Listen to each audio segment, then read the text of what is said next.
La solitude. J'allais dire c'est le mal du siècle, pour faire un peu dramatique, sauf que c'est le mal de l'humanité.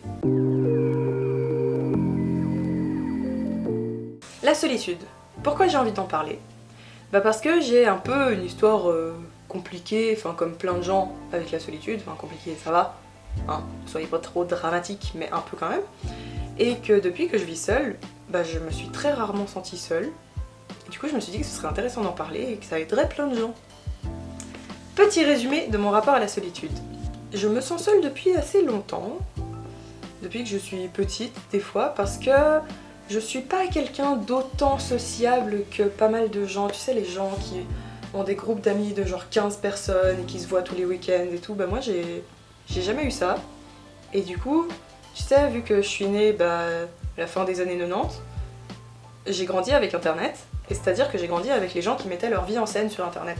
Que ce soit avec Instagram, avec Facebook et tout, et Messenger, et MSN à l'époque, encore avant ça, les plus jeunes ne connaîtront peut-être pas.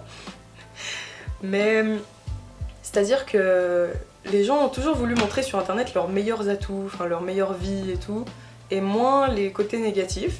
Et du coup moi j'ai grandi avec ça, et du coup ça arrivait souvent que je me retrouve sur internet à regarder ce que les gens ont fait de leur soirée, alors que moi j'étais au lit, à la maison, à regarder un film. Et du coup d'un coup je me sentais hyper seule et hyper mal et hyper triste et tout, alors qu'en soi j'avais passé une super soirée avec moi-même toute seule dans mon lit, tu vois. Mais juste en comparaison avec les autres, j'avais l'impression que c'était pas assez bien, et que j'étais nulle, et que j'étais seule parce que en fait les gens s'intéressaient pas à moi, et si les gens s'intéressaient pas à moi c'est parce que j'étais pas intéressante, que j'étais pas drôle, et des choses comme ça, et qu'en fait bah c'est pas forcément le cas. Et en fait mon sentiment de solitude il a été au max de sa vie les une ou deux années avant que j'emménage seule. Parce qu'on était tous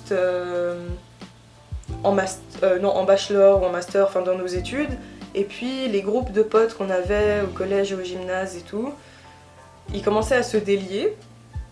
Et puis tu sais, la vie d'étudiant post-obligatoire et tout, c'est assez difficile de se faire des potes, tu sais, dans un auditoire et tout. Genre t'as 300 personnes, c'est difficile de rencontrer des personnes que tu kiffes réellement. Enfin, tu peux trouver des astuces, genre aller dans des assos et tout, mais généralement c'est pas toujours si simple. Et trouver des gens avec qui tu t'entends bien et les gens aussi ont leur vie à côté et tout, donc c'est un peu plus difficile d'entrer dans des cercles d'amis, je trouve, à cet âge-là. Et du coup, je me sentais assez seule. J'ai commencé à travailler dessus et tout, j'ai pas trop envie de rentrer dans les détails sur ça. Mais le dernier challenge un peu que j'ai eu, ou que je me suis mise à moi-même, c'était d'emménager seule. Pas en coloc, pas de rester avec mes parents, mais complètement seule. Comme ça, j'allais être confrontée réellement à ce sentiment de solitude.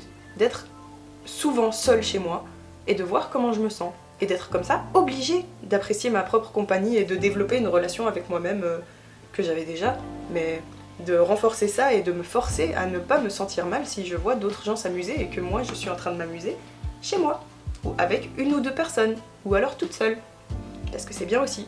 Et donc là, vu que j'habite seule en fait, bah je me sens plus seule du tout. Ça fait 1 an et demi maintenant, à peu près, et je me sens vraiment au top de moi-même. Je me suis jamais sentie aussi bien dans ma vie, je pense, vraiment.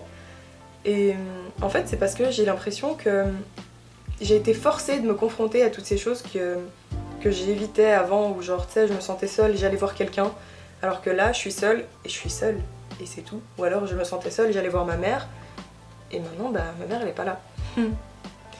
Et en soi, aussi, il y a le fait que, vu que j'habite seule et que j'ai pas automatiquement de la compagnie, bah, si à un moment donné je veux sociabiliser, je suis obligée de sortir de chez moi, et du coup ça fait que je me rends plus compte que en fait je suis pas si seule que ça et que je vois quand même relativement souvent des gens. Et donc le fait de me rendre compte un peu la proportion de temps où je suis pas chez moi, où du coup je suis avec des gens versus quand je suis chez moi, ça fait que je me rends compte que je suis pas si seule que ça, tu vois. Et même en général d'être seule, ça m'a forcée à trouver des moyens de me divertir avec moi-même, tu vois, vu que j'avais pas une présence automatiquement à la maison. Et puis maintenant, bah, je suis trop bien avec moi-même, genre, vraiment, j'ai été obligée à être créative, à trouver des choses je sais pas, à fabriquer, à améliorer dans chez moi, à me renseigner sur des sujets et tout, ce que je faisais déjà, mais là, ça a encore plus poussé le truc encore plus loin. Et franchement, je kiffe de ouf, moi je suis trop bien toute seule.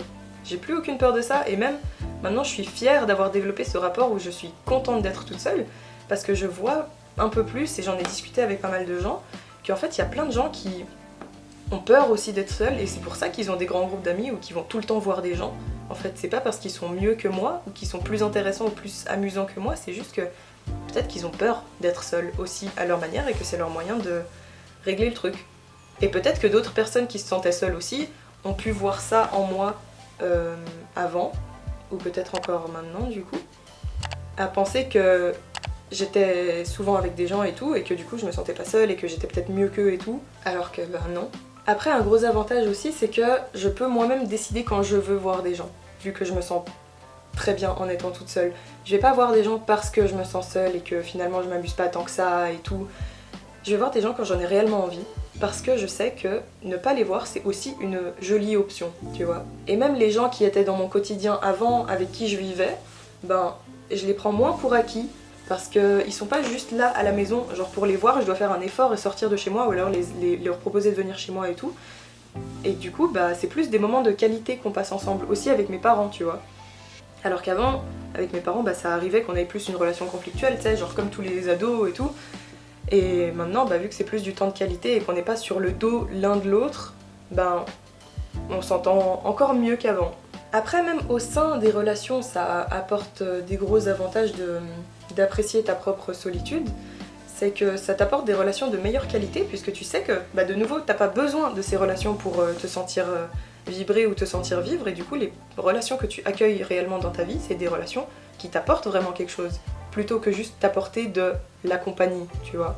Ça t'apporte quelque chose, ça t'enrichit et tout, et vu que tu te valorises plus parce que tu aimes ta propre compagnie, bah c'est aussi des relations plus saines. Et notamment parce que le fait que tu te connais mieux, vu que tu as pu passer du temps avec toi-même, et ben tu connais aussi tes limites et donc tu sais poser tes limites dans ces relations.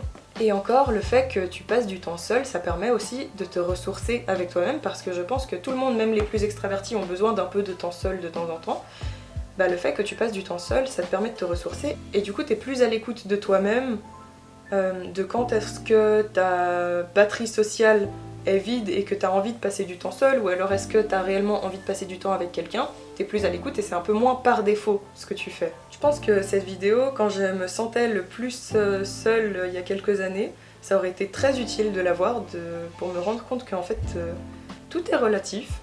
Et puis c'est aussi quelque chose qu'on peut entraîner, et puis rien ne dure, même pas les souffrances. Je crois que c'était un rappeur qui disait ça. Je me suis dit que le partager, ça pourrait aider quelqu'un ou faire du bien à quelqu'un. Donc j'espère que ça a été le cas pour toi. Ou que tu pourras peut-être te ressourcer dans cette vidéo si à un moment tu en as besoin. Ou si tu veux envoyer cette vidéo à quelqu'un que tu sais que cette personne a peut-être une difficulté avec la solitude. Et je te souhaite une très belle journée, ou soirée, ou nuit, ou matinée, ou tout ce que tu veux, je sais pas quand tu regardes cette vidéo. Et puis on se dit à dimanche prochain à 15 h pour une nouvelle vidéo. Bisous.